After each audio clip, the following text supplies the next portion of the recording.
Urea का स्वदेशी उत्पादन 70 लाख टन बढ़ाने के लिए 6 उर्वरक संयंत्रों का उद्धार किया जा रहा है। FCIL के गोरखपुर, सिंदरी, तलचर और रामागुंडम संयंत्र, HFCL की बरौनी इकाई और BVFCL की नामरू फोर्थ। सोने पर सुहागा ये है कि देश में अब बनेगा सिर्फ नीम लेपित यूरिया, क्योंकि इससे होगा किसानों का फायदा ही फायदा। अनाज का उत्पादन 10% तक बढ़ेगा। बढ़ेगी 10 से 15% नाइट्रोजन क्षमता।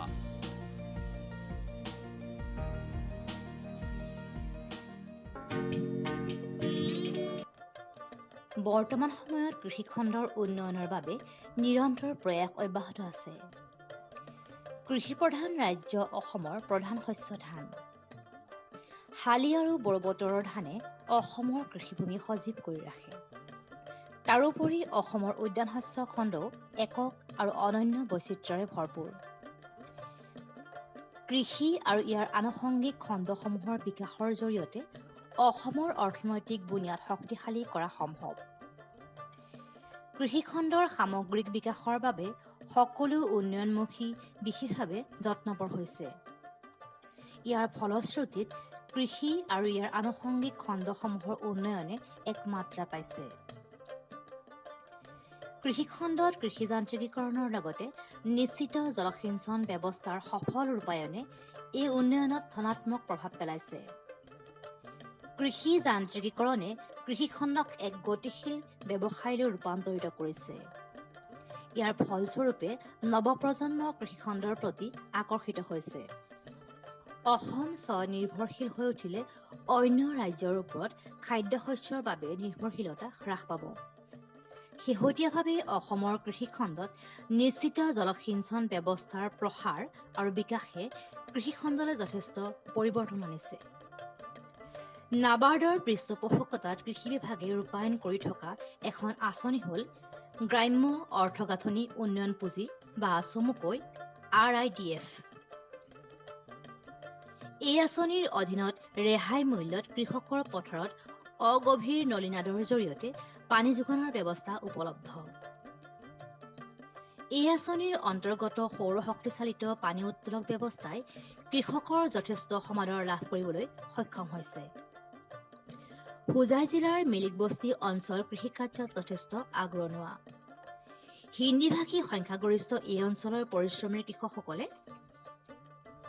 কেইবাটাও সৌৰ শক্তিচালিত পাম্প লাভ কৰিবলৈ সক্ষম হৈছে কৃষি বিভাগৰ জৰিয়তে। প্ৰথম অৱস্থাত সৌৰ প্লেটমন নিজৰ সুবিধামতে ঘূৰাব নোৱাৰা স্থিৰ ধৰণৰ সৌৰ প্লেট পাবলৈ সক্ষম হৈছিল। বৰ্তমান ৰ'দৰ দিশ অনুসৰি সুবিধামতে ঘূৰোৱাব পৰা সৌৰ প্লেটযুক্ত সৌৰ শক্তিচালিত পাম্পো কৃষকসকলে পাইছে। বছৰৰ সকলো সময়তে সেউজ কৰি ৰখাৰ সুবিধা এই পাম্পবোৰ বহুৱাৰ পিছত কৃষকৰ ওচৰলৈ আহিছে। সৌৰ পাম্পৰ কাৰ্যক্ষমতাৰ ওপৰত কৃষক ৰাইজ যথেষ্ট সুখী। এই সম্পৰ্কত মিলিকবস্তিৰ শ্ৰীৰাম সাগৰ ভকতে সৌৰ পাম্পে আনি দিয়া সুবিধা সম্পৰ্কত হিন্দীতে আমাক এনেদৰে কয়। ये सोलर 2017 में मिला। इससे बहुत सुविधा हुआ है। डीजल के जितना दाम बढ़ते गया, इससे हम लोग को ये तो हैंडल इसमें इंजन में रहने से हैंडल मारने पड़ता है, मोबिल लगता है, बाकी इसमें बहुत सुविधा हो गया। इसमें और एक हम लोग को सुविधा मिल जाता रहा, घर का कनेक्शन होने के लिए और अच्छा होता रहा। इससे बिजली का खर्चा भी बच जाता है। अभी तो नहीं हुआ घर का कनेक्शन? ना, अभी घर का कनेक्शन नहीं हुआ है। और इंजीनियर साहब हमारे एग्रीकल्चर का अभी ऑर्डर नहीं देते हैं। आप लोग का गांव में कितना है इसे सोलर पंप है? ऐसे 20 है। 20 है। हाँ, सब लोग ये आपका सिस्टम में है ना, मूविंग सिस्टम में भी? ना हमारे ये सिस्टम में 2 है। ये हमारे बगल में है। यही 2 सिस्टम है, नहीं तो दूसरी जगह में है सिस्टम है। नहीं तो घुराने वाला सिस्टम आदमी यही ले रहा है। ये तो सिस्टम फिक्स है। आप क्या क्या खेती करते हैं? खेती तो लेसरा, भिंडी, तीता करेला, फूल गोभी, बंधा गोभी, बैगना, झींगा, जुआ भोल हम लोग यही खेती करते हैं, धान खेती। নিশ্চিত পানী যোগান ব্যৱস্থাই কৃষকৰ মাজত যথেষ্ট উৎসাহ বৃদ্ধি কৰিছে। অসমৰ প্ৰাকৃতিক পৰিৱেশত সকলো খেতিয়ে কৰিব পৰা যায়। ইয়াৰ ফলস্বৰূপে বৰ্তমান সময়ত কৃষকৰ পথাৰত ন শস্যৰ সমাহাৰ দেখিবলৈ পোৱা যায়। যোগাযোগ ব্যৱস্থাৰ প্ৰভূত উন্নতিয়ে বজাৰৰ লগত সংলগ্ন হোৱাৰ সুবিধা কৃষকে পাইছে। ই কৃষকক নিজৰ সামগ্ৰীসমূহ প্ৰাপ্য মূল্যত বিক্ৰী কৰাৰ ক্ষেত্ৰত বহু ক্ষেত্ৰত আত্মনিৰ্ভৰশীল কৰি তুলিছে। কৃষিখণ্ডত পৰিৱৰ্তনৰ ৰেঙনি অহাত কৃষি যান্ত্ৰিকীকৰণ, নিশ্চিত জলসিঞ্চন ব্যৱস্থা, শুদ্ধ কৃষি পদ্ধতিৰ যথেষ্ট অৰিহণা আছে। ইয়াৰ ভিতৰত নিশ্চিত জলসিঞ্চন ব্যৱস্থাক অন্যতম অৱলম্বন বুলি ক'ব পৰা যায়। এই সম্পৰ্কত হোজাৰ কৃষি উন্নয়ন বিষয়া শ্ৰী মিৰ্জেং টেৰাঙে আমাক এইদৰে বুজাই কয়। ইয়াত বহুত ভাল ভাল খেতিয়ক আছে, ইয়াত বহুত খেতি হয় আৰু ইয়াত প্ৰায়ভাগে মানে খেতিতে বেছি জড়িত আছে। মেইনলি ইয়াত বেছি বেঙেনা, জলকীয়া, মেথ, কিউকাম্বাৰ এইবিলাক খেতি হয় আৰু ইয়াত ইভেন 12 মান্থছ খেতি হৈ থাকে। আৰু ইয়াত আমাৰ এগ্ৰিকালচাৰৰ পৰা বহুত সহায়ো পাইছোঁ। আমাৰ এগ্ৰিকালচাৰ ডিপাৰ্টমেণ্টৰ পৰা চ'লাৰ দিছোঁ, পাৱাৰ টিলাৰ দিছোঁ, ইভেন ট্ৰেক্টৰ দিছোঁ। আৰু ইয়াত যেতিয়া মই ইয়াত প্ৰথম জইন কৰিছোঁ, ইয়াত মানুহকেইটা বহুত হাৰ্ড ৱৰ্কিং কৰে। ইয়াতে ইভেন য়ং গাইজ সিহঁতে বহুত কাম কৰে। ইয়াত খেতিৰ পৰা বহুত ডিপেণ্ড কৰি এইখিনি বহুত আগবাঢ়ি গ'ল আৰু ইয়াত বেছিভাগে ইম্পৰ্টো কৰে বাহিৰতো। একচুৱেলি মেইনটো লোকেলত হয় আৰু তাকে বাহিৰতো মানে এক্সপৰ্ট কৰে। ইয়াত এটা মিলিক বস্তি বুলি এটা জনা যায় যে জলকীয়াৰ খেতিটো খুব ভাল হয়, জলকীয়াৰ ওপৰত মানুহ বেছি ডিপেণ্ডেণ্ট আগতে। হয় হয়। এতিয়া সেই জলকীয়া খেতিটো কমিছে নেকি এতিয়া আগত? নাই, এতিয়াও আগত নিচিনাই আছে। বৰ্তমান জলকীয়া হোৱা নাই বুলি আমি এতিয়া মানে ভালকৈ দেখুৱাব পৰা নাই। এতিয়া আৰু 1-2 মাহ ছিজন হ'লে একদম বহুত ধুনীয়াকৈ জলকীয়া খেতি দেখাব পাৰিব পৰা যায়। স্থানীয় ভেৰাইটিবোৰ কৰিছিলে যিবোৰ লোকেল ভেৰাইটি আছিলে, এতিয়া বেলেগ ভেৰাইটিও কৰে নেকি তেওঁলোকে? আমাৰ ডিপাৰ্টমেণ্টৰ পৰা যেতিয়া জলকীয়া বীজটো আহে তেতিয়া মানে সিহঁতৰ আমাৰ পৰা সহায় কৰি কৰে মানে। এই চ'লাৰ পাম্প হোৱাৰ পিছত কেনেধৰণৰ পৰিৱৰ্তন আহিছে? তেওঁলোকে পানীৰ ক্ষেত্ৰত যিহেতু অলপ খৰাংপীড়িত অঞ্চল, হয়, পানীৰ ক্ষেত্ৰত কেনেকুৱা সুবিধা হৈছে?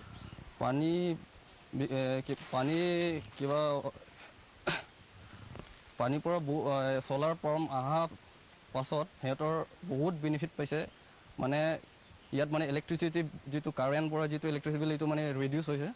ইয়াত মানে চ'লাৰ হৈখিনি মানে বহুতখিনি মানে মানিটো বহুতখিনি মানে বচাই দিছে, বচাব পাৰিছে। চ'লাৰ দুটা চিষ্টেম আপোনালোকে এতিয়া বৰ্তমান কোনটো ধৰণৰ হেৰি কৰি আছে? এটা মুভিং আছে, এটা ফিক্স আছে। আগত মানুহখিনি বেছি মানে বিচাৰে? হয়, আগত যেতিয়া 2018 এই সময় মানে চ'লাৰটো প্ৰথম হৈছে ফিক্স। এতিয়া এইটো মানে এতিয়া নাইকিয়া হৈ গ'ল। এতিয়া বৰ্তমান মুভিংটোৱে চলাই আছে। গতিকে ফিক্সটো মানে ইয়াত বহুত নাই হ'লেও মানে 18 ৱাট হয়। 18 ৱাট পৰা মানে ইয়াত 9টা ফ্লেট লাগে। কিন্তু মুভিংটো মানে 6 ফ্লেট হ'লেও মানে 18 ৱাট আৰামছে মানে কাম কৰিব পৰা যায়। মানে পাৰ্থক্যটো কি? ব্যৱহাৰিক ব্যৱহাৰিকটো মানে মেইন মানে কি হয়, পোহৰটো মেইনটো মুভিংটোৱে বেছি কিবা হয় মানে বেছি এনাৰ্জি দিয়ে আৰু বেছি পানীও বেছি ভালকৈ মানে ওলায় মানে। অসমৰ পৰম্পৰাগত কৃষিকৰ্মত বেঙেনা খেতিয়ে এক বিশেষ স্থান লাভ কৰি আহিছে। অসমৰ সকলো অঞ্চলতেই কম বেছি পৰিমাণে বেঙেনাৰ খেতি কৃষকসকলে কৰে যদিও বহু অঞ্চলত ব্যৱসায়িক ভিত্তিত বেঙেনাৰ খেতি বিস্তৃতভাৱে কৰা হয়। পানী বন্ধ নোহোৱা সাৰুৱা মাটি বেঙেনা খেতিৰ বাবে প্ৰশস্ত। নাতিশীতোষ্ণ জলবায়ুৰ লগতে উষ্ণতা 13 ডিগ্ৰী চেলছিয়াছৰ পৰা 21 ডিগ্ৰী চেলছিয়াছ হ'লে সফল উৎপাদনৰ বাবে অনুকূল হয়। বেঙেনাৰ আকাৰৰ ওপৰত প্ৰধানতঃ নিৰ্ভৰ কৰি দুটা ভাগত ভাগ কৰিব পাৰি।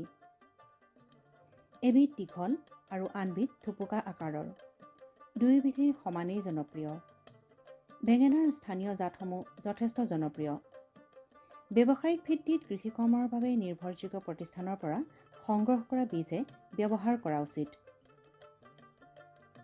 বেঙেনা খেতিৰ সম্পৰ্কত লগতে শস্যক্ৰম সম্পৰ্কত কৃষক শ্ৰী বিন্ধ্যাচল চৌহানে এনেদৰে কয়। আমাৰ ইয়াত বেঙেনা খেতি ধৰক অক্টোবৰ মাহৰ পৰা অক্টোবৰ 1ৰ পৰা লগাই মানে ধৰক 15-20 তাৰিখলৈকে লগাব পাৰোঁ বেঙেনা খেতি। আৰু আমি বেছিভাগ ইয়াত গোবৰ সাৰেই ব্যৱহাৰ কৰোঁ, পচন সাৰ আৰু গৰুৰ গোবৰ দিলে মানে বেঙেনা গছৰ চেহেৰাটো ধুনীয়া থাকে আৰু ইয়াৰ লাষ্টিং বেছি যায়।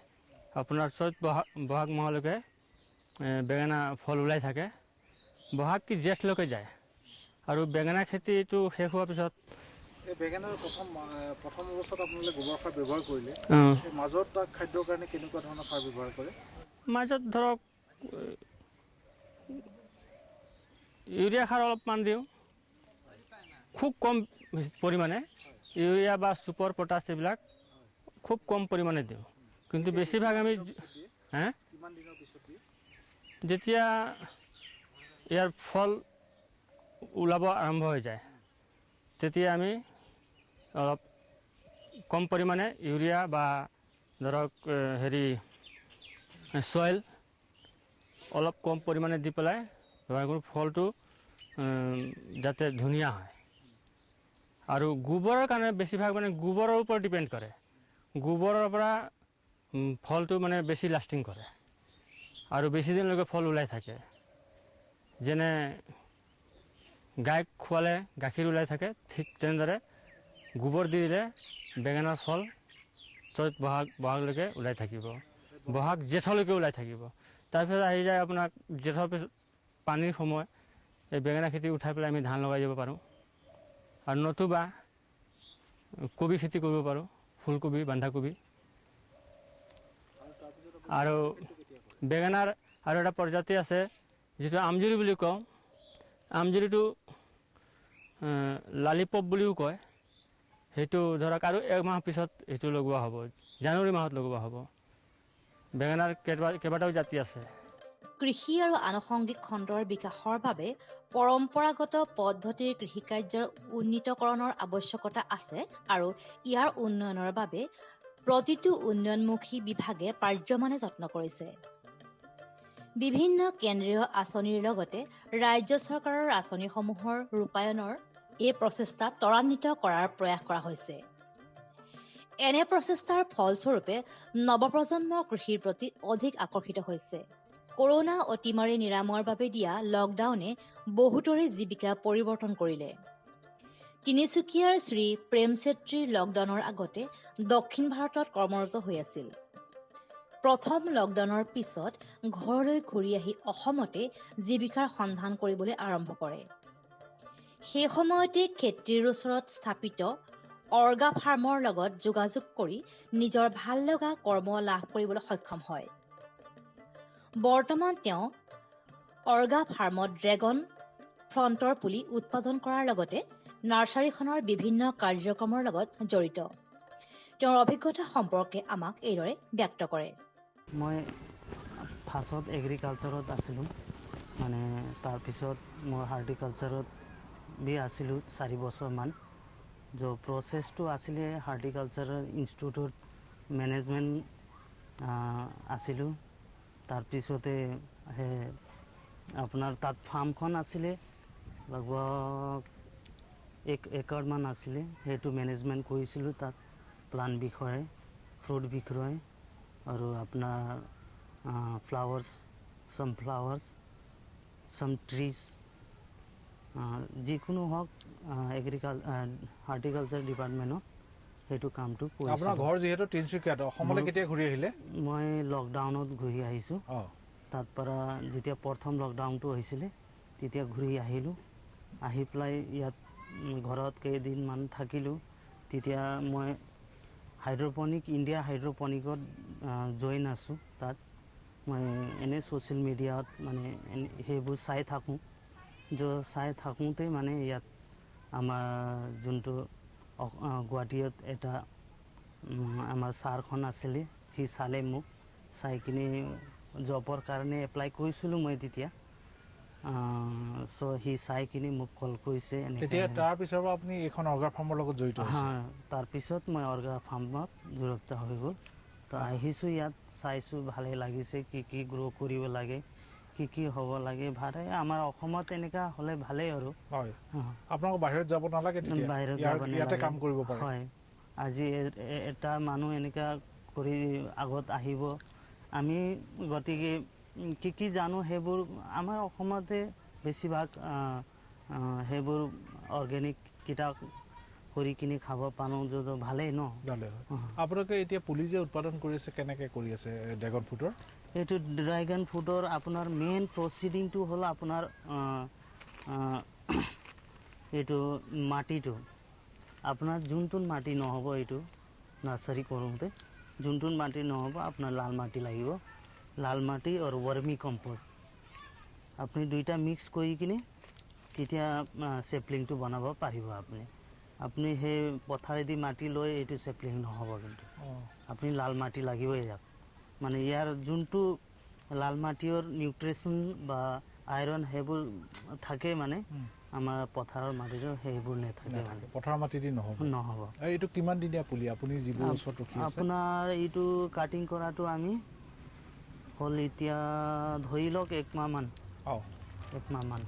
হৈছে এইটো কেতিয়া মূল পথাৰত ৰুব পাৰিব এইটো আৰু এনেতো হৈছে হোৱাটো আমি এনেই চাওঁ মানে ইয়াত ৰুট হৈছে নে হোৱা নাই অলপমান ৰুটটো ডেভেলপ হ'লে আপুনি লগাই দিব পাৰিব এইটো এই সময়ত কিবা সাৰ বা পানী তেনেকুৱা কিবা দি থাকিব পানী লাগিব ইয়াৰ আপোনাৰ পানী ইমান বি নালাগে যে আপুনি সদায় পানী দিব নালাগে ইয়াক কেকটাছ প্লান হয় সেইটো চ' ইয়াক মানে আপুনি ধৰি লওক 3 দিন বা 4 দিনত চাই কিনে যদি আপুনি শুকাইছে এইটো পালে আপুনি তেতিয়া পানীটো দিব পাৰিব কিছুমান আপুনি ছাঁত ৰাখিছে কিছুমান ৰ'দত ৰাখিছে এইটো হ'ল আপোনাৰ মানে এতিয়া টেম্পাৰেচাৰটো ল' আছেতো সেইটো কাৰণে মানে এইটো আপোনাৰ হ'ল 1 মাহৰ পুলি ইয়াক মানে ৰ'দটো বি লাগিব আপোনাৰ টেম্পাৰেচাৰ বি লাগিব প্লাছ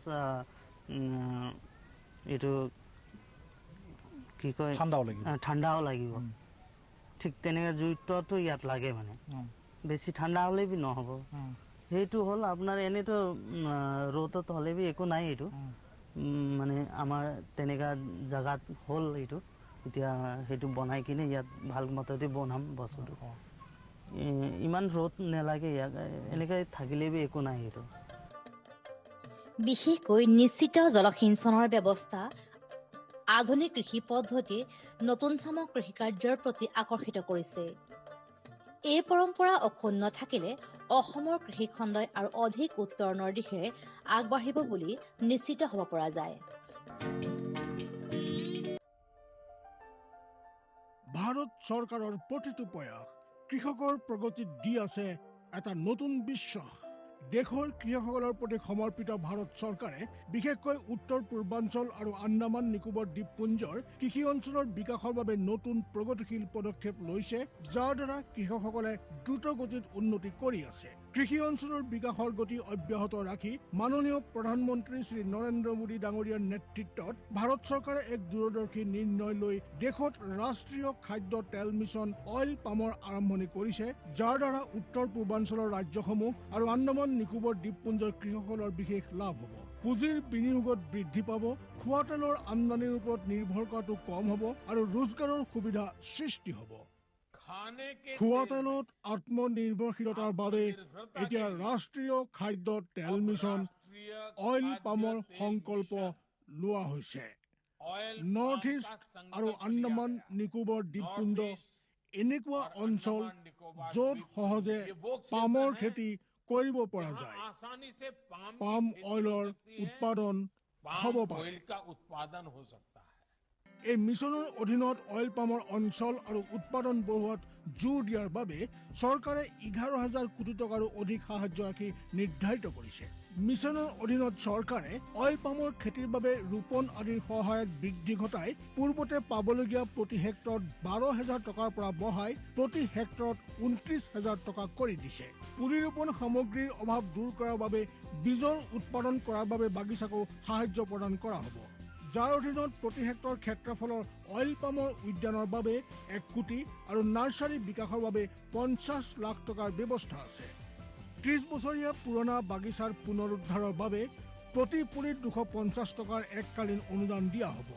উত্তৰ পূৰ্বাঞ্চল আৰু আন্দামানৰ বিশেষ সাহায্যৰ অধীনত তাৰ অঞ্চলৰ গাঁথনি, জলবায়ু আৰু অন্য পৰিস্থিতি অনুসৰি বিভিন্ন দিশত যেনে হাফ মুন টেৰেছত প্ৰতি হেক্টৰত 4,000 টকা, জেওৰা, বায়োফেন্সিং তথা লেণ্ড ক্লিয়াৰেন্সৰ বাবে প্ৰতি হেক্টৰত 7,000 টকা আৰু একত্ৰিত খেতিৰ বাবে প্ৰতি হেক্টৰত 10,000 টকাৰ ব্যৱস্থা আছে।